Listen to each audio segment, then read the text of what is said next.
تو پاکستان کی اس طرح پولیٹیکل سچویشن ہے، جس طرح اندرون خانہ بہت ساری تقسیم دیکھ رہے ہیں، کیا یہ ٹائم نہیں ہے کہ بانی پی ٹی آئی کو جو دیگر سٹیک ہولڈر ہیں، خصوصاً پی ایم ایل این ہے، نواز شریف صاحب ہیں، زرداری صاحب ہیں، ان کے ساتھ بیٹھ جانا چاہیے، ڈائیلاگ کرنا چاہیے؟ یہ افر حکومت کی ذمہ داری ہے۔ جو لوگ آج اختیار کے اور طاقت کے مالک ہیں، بالخصوص پیپل پارٹی اور پی ایم ایل این کی قیادت پہ ذمہ داری عائد ہوتی ہے۔ ایک زمانے میں ان لوگوں نے چارٹر آف ڈیموکریسی کیا، اور اس کے بعد یہ بھی ایک حقیقت ہے کہ فروری 8 2024 کے الیکشن میں پی ٹی آئی کا مینڈیٹ اڑا لیا گیا۔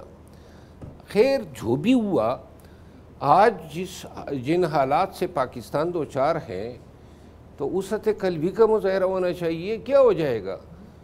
2 سال مزید آپ خان رکھ لیں گے جیل کے اندر، تو کیا اس سے پاکستان کی جو اکانومی ہے، پاکستان کے فارن ریلیشن ہیں، یہ بہتر ہوں گے؟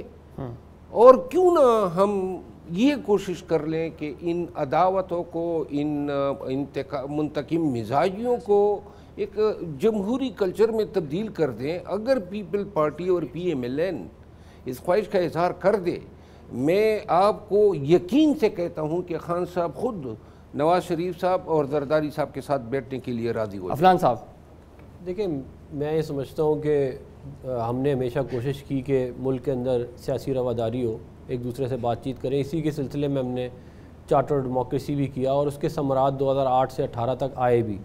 لیکن بدقسمتی سے جو ہماری سنسیئر آفرز تھیں، چاہے وہ ہم اپوزیشن میں تھے یا حکومت میں تھے، وہ عمران خان صاحب نے ان کو ٹھکرا دیا۔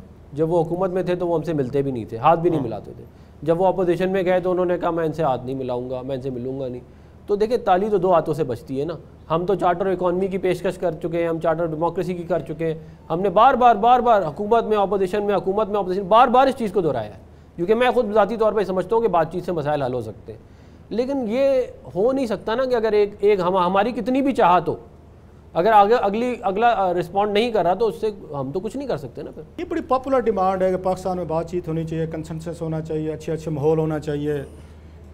2-4 چیزیں دیکھنے والی ہیں۔ اگر ان نے، مجھے یاد ہے پہلی دفعہ یہ بات کی تھی بینظیر بھٹو صاحبہ نے 93 کے الیکشنز کے وقت، انہوں نے کہا نیا سوشل کنٹریکٹ ہونا چاہیے۔ میرے دوستوں کو پتہ ہوگا نیا سوشل کنٹریکٹ کیا تھا۔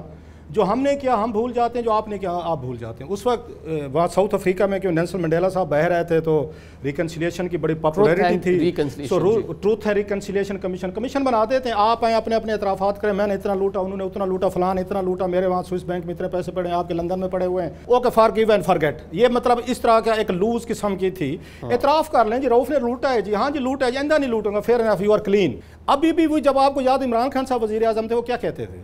وہ کہتے تھے یہ اس لیے مجھ سے بات چیت کرنا چاہتے ہیں، جس کے عفنان اللہ صاحب بات کہہ رہے ہیں کہ سارے ڈاکو چور ہیں، انہوں نے کرپشن کی ہوئی ہے، انہوں نے پیسے بنائے، یہ چاہتے ہیں میں ان کے کیسز ختم کر دوں۔ عمران خان صاحب کی یہ تقریریں ہیں۔